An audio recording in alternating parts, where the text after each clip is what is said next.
श्री कृष्ण कहते हैं, हे गरुड़, प्राचीन काल की बात है। रुचि नामक एक राजा थे जो संसार के माया मोह को छोड़कर निर्भय होकर ब्रह्मचर्य का पालन करते हुए निरंकार भाव से पृथ्वी पर विचरण करने लगे। उन्होंने संसार को सभी खुशियां और भोगों का त्याग कर दिया था। वह एक बार ही भोजन करते थे और वन में भटकते रहते थे। उन्हें ऐसा वैराग्य धारण किया हुआ देखकर उनके समस्त पितृगण अत्यंत दुखी हो गए। अपने वंशज को इस प्रकार से वंश को नष्ट करता हुआ देखकर उन्हें भय लगने लगा। उन्होंने सोचा कि वह स्वयं चलकर अपने वंशज से मिलेंगे और उसे वैराग्य का त्याग करने के लिए कहेंगे। फिर एक दिन जब ऋषि रुचि ध्यान मगन होकर तपस्या कर रहे थे, उसी समय उनके समस्त पितृगण उसे स्थान पर प्रकट हुए। जब ऋषि रुचि ने अपनी आंखें खोली तो उन्होंने 4 दिव्य आत्माओं को अपने सामने खड़ा देखा।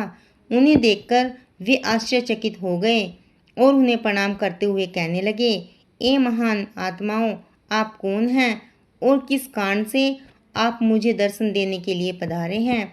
वे सभी दिव्य आत्माएं कहने लगी, वत्स, हम तुम्हारे पूर्वज हैं और हम तुम्हारे इस वैराग्यपूर्ण आचरण से अत्यंत दुखी हैं, इसलिए तुमसे मिलने के लिए आए हैं। ऋषि रुचि ने उन्हें नमस्कार करते हुए आदरपूर्वक पूछा है, पितृगण, आप सभी के दर्शन करके मैं कृतार्थ हो गया, किंतु आप मेरे आचरण से दुखी क्यों हैं?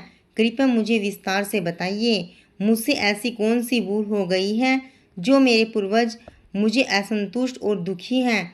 तब वे सभी पितृगण कहने लगे, हे वत्स, तुमने किस कारण से विवाह नहीं किया? विवाह स्वर्ग और मोक्ष प्राप्ति का उत्तम मार्ग है। गृहस्थ आश्रम के बिना मनुष्य को शाश्वत बंधन होता है।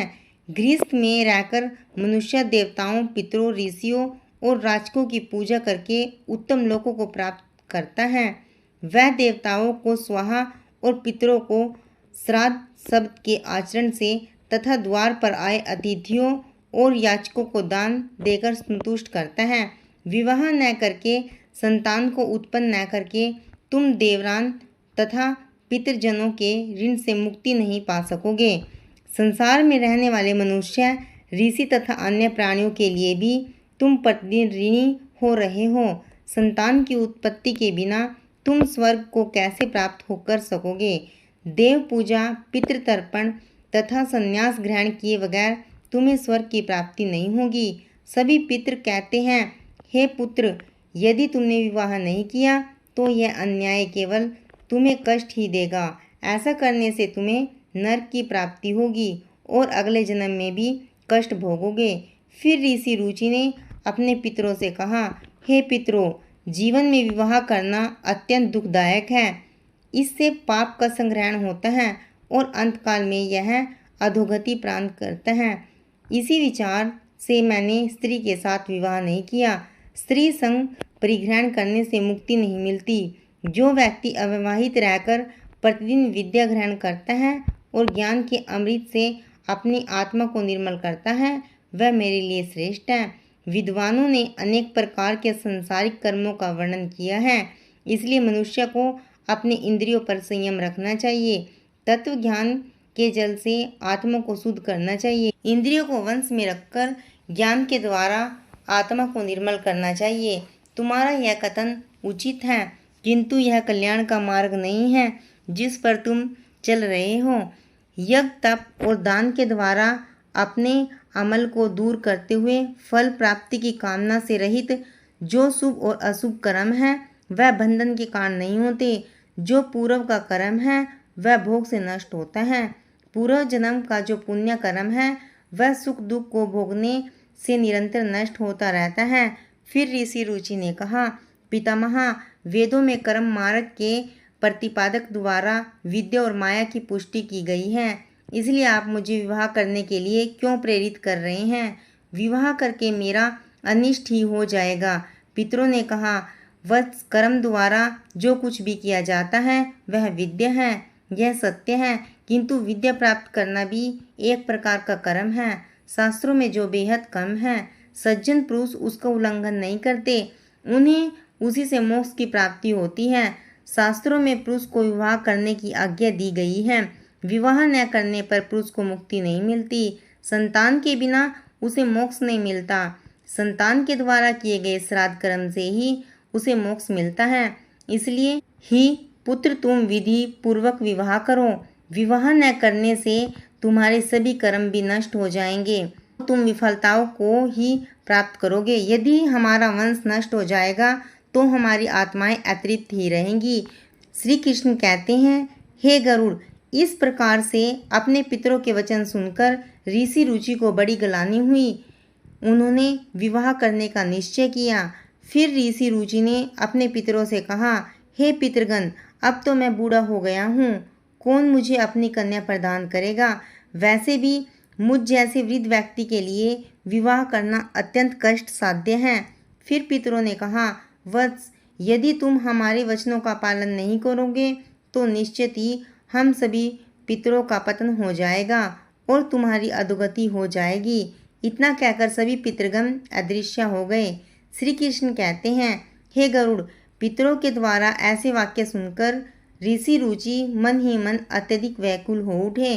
अपने पितरों की मुक्ति के लिए विवाह करने का विचार करते हुए वे कन्या की खोज में पृथ्वी लोक पर विचरण करने लगे, किंतु उन्हें कहीं भी कन्या की प्राप्ति नहीं हो सकी। अपने पितरों के वचनों को बार बार मन में सुनते हुए चिंताग्रस्त होकर सोचने लगे, मैं क्या करूं, कहाँ जाऊं? मेरे पितृगण को मुक्ति दिलाने के लिए कौन सी स्त्री मुझसे विवाह करेगी? इस प्रकार देर तक विचार करने के बाद ऋषि रुचि ने ब्रह्मादेव की तपस्या करना शुरू कर दिया। ऋषि रुचि ने 100 वर्षों तक एक वन में घोर तपस्या की। ब्रह्मा, मैं तुम्हारी तपस्या से प्रसन्न हूँ। तुम्हारी जो भी अभिलाषा है उसे प्रकट करो, मैं अवश्य पूर्ण करूँगा। तब ऋषि रुचि ने ब्रह्मदेव को प्रणाम किया और कहा, हे परमपिता, मेरे पितरों ने मुझे संतान उत्पन्न करने के लिए कहा है, किंतु इस समय मुझे विवाह के लिए कोई कन्या दिखाई नहीं पड़ रही। इसलिए कृपया आप मुझे कन्या प्रदान करें, जिससे विवाह करके मैं संतान प्राप्त कर सकूं। इस पर ब्रह्मदेव ने कहा, तुम्हारे पितरों ने उचित ही कहा है कि तुम्हें स्त्री से विवाह करना चाहिए। इस अभिलाषा को मन में रखते हुए तुम्हें पितरों की पूजा करनी चाहिए। वह प्रसन्न होकर तुम्हारी इस मनोकामना को पूर्ण करेंगे और तुम्हें उत्तम स्त्री की प्राप्ति होगी। इस प्रकार कहकर ब्रह्मदेव अंतर्ध्यान हो गए। ब्रह्मा जी के वचन सुनकर ऋषि रुचि ने पुनः अपने पितरों को प्रसन्न करने का निश्चय किया। फिर ऋषि रुचि नदी के तट पर पहुँचे और एकांत में उन्होंने अपने पितरों का तर्पण करके उन्हें संतृप्त किया। तत्पश्चात एकाग्रचित्त होकर वे भक्तिपूर्वक अपने पितरों की स्तुति करने लगे। श्री कृष्ण कहते हैं, हे गरुड़, ऋषि रुचि ने अपने पितरों के लिए जो स्तुति की उससे प्रत्येक मनुष्य को ध्यान से सुनना चाहिए। यह स्तुति सब दुख और दोषों को नष्ट करने वाली है। जो केवल एक बार इस स्तुति को सुनते हैं उसके अपने पाप नष्ट होते हैं और उसे पितरों का आशीर्वाद प्राप्त होता है। इसलिए तुम इस स्तुति को ध्यान से सुनो, तभी यह कथा सुनने का फल तुम्हें प्राप्त होगा। महात्मा रुचि इस प्रकार की स्तुति करने लगे, जो आदि देवता के रूप में विद्यमान रहते हैं और जो श्राद्ध के अवसर पर देवताओं से श्रद्धा द्वारा तृप्ति किए जाते हैं, उन सभी पितृगणों को मैं नमस्कार करता हूँ। पितरों के 31 गण होते हैं, जिनके यह संपूर्ण जगत पर व्याप्त हैं। यह सभी पितृगण इस श्राद्ध में मेरे द्वारा संतुष्ट हों। इस प्रकार ऋषि रुचि द्वारा स्तुति करने पर पितृ अत्यंत प्रसन्न हो गए और इस समय एक दिव्य तेज उत्पन्न हुआ, जो आकाश मंडल के चारों ओर व्याप्त हुआ। संपूर्ण विश्व को अपने तेज से अच्छा अधिक करने वाली उस रोशनी को देखकर ऋषि रुचि अपने घुटनों पर बैठकर फिर से पितरों की स्तुति करने लगे। रुचि की स्तुति सुनकर पितृगण अत्यंत प्रसन्न हुए और वह उनके सामने प्रकट हुए। रुचि ने भक्तिपूर्वक हाथ जोड़कर अपने पितरों को प्रणाम किया और निवेदन किया। प्रसन्न होकर पितरों ने कहा, पुत्र, तुम्हारी यह स्तुति से हम अत्यंत प्रसन्न हैं, इसलिए अब तुम्हारी जो भी मनोकामना हो वह निसंकोच होकर कहो। फिर नतमस्तक होकर रुचि ने पितरों से कहा, हे पितृदेव, ब्रह्मदेव ने सृष्टि की रचना करने के लिए मुझे प्रजापति बनाए हैं, इसलिए मैं आपसे संतान उत्पन्न करने में पत्नी की कामना करता हूँ। फिर पितरों ने कहा, इसी स्थान पर अभी इसी क्षण तुम्हें उत्तम मनोरमा पत्नी की प्राप्ति होगी और उसी से तुम्हें पुत्र होगा। रुचि का पुत्र बुद्धिमान और बलशाली होकर तीनों लोकों में ख्याति प्राप्त करेगा। इतना कहकर समस्त पितृगण ऋषि रुचि को आशीर्वाद देकर उसे स्थान से अंतर्ध्यान हो गए। पितरों की कृपा से इस समय उस नदी के मध्य से ही रुचि के समीप प्रिय लगने वाली सुंदर श्रेष्ठ एक अप्सरा प्रकट हुई। उसे श्रेष्ठ अप्सरा से मधुर वाणी में महात्मा रुचि ने कहा, महर्षि पुष्कर द्वारा मेरी एक अतिशय सुंदर कन्या उत्पन्न हुई है। मैं उस सुंदर रूप वाली कन्या को भार्या के रूप में आपको प्रदान करती हूँ। आप इससे विवाह करें। इस कन्या से आपको अभिषेक बुद्धिमान मनु नाम का पुत्र होगा। फिर प्रजापति रुचि ने उसे अप्सरा कन्या से विवाह किया। श्री कृष्ण कहते हैं, हे गरुड़, इस प्रकार से ऋषि रुचि ने अपने पितरों को प्रसन्न करके विवाह के लिए कन्या प्राप्त की और अपने वंश को आगे बढ़ाया। कथा के अंत में भगवान श्री कृष्ण ने गरुड़ जी को पितरों को प्रसन्न करने के अनेक उपाय विस्तार से बताए। यह उपाय मनुष्य के जीवन में पितृदोष को समाप्त करने और पितरों की कृपा प्राप्त करने के लिए अत्यंत आवश्यक माने जाते हैं। श्री कृष्ण जी ने गरुड़ से कहा कि पितरों को प्रसन्न करने के लिए कुछ विशेष अनुष्ठान, तर्पण और धार्मिक कार्यों का पालन करना आवश्यक होता है। आइए जानते हैं उन महत्वपूर्ण कार्यों के बारे में।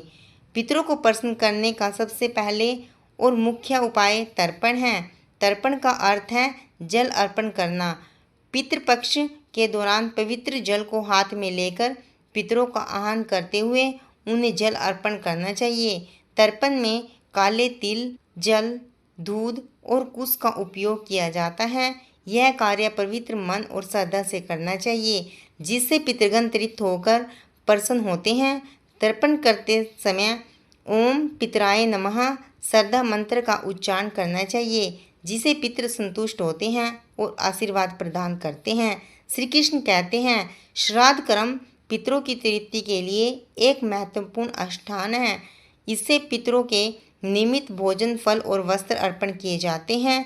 श्राद्ध कर्म करने वाले व्यक्ति को ब्राह्मणों को भोजन कराना चाहिए और उन्हें वस्त्र एवं दक्षिणा देकर आशीर्वाद लेना चाहिए। श्राद्ध के दिन विशेष रूप से सात्विक भोजन बनाना, जिसमें खीर, पूरी, सब्जी और अन्य पौष्टिक एवं ताज़ा खाद्य पदार्थ शामिल हो। इस भोजन को पवित्रता के साथ पितरों के निमित्त अर्पण किया जाता है।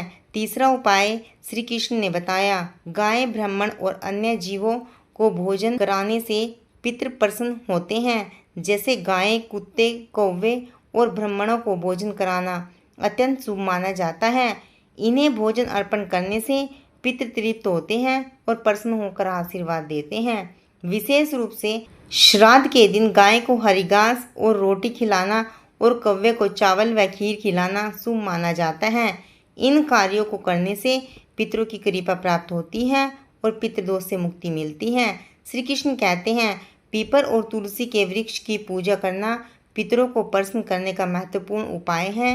पीपल का वृक्ष पितृगणों का निवास स्थान माना जाता है और तुलसी का पौधा देवी लक्ष्मी का प्रतीक होता है। श्राद्ध के दिन पीपल और तुलसी की पूजा करके पितरों को तृप्त किया जाता है।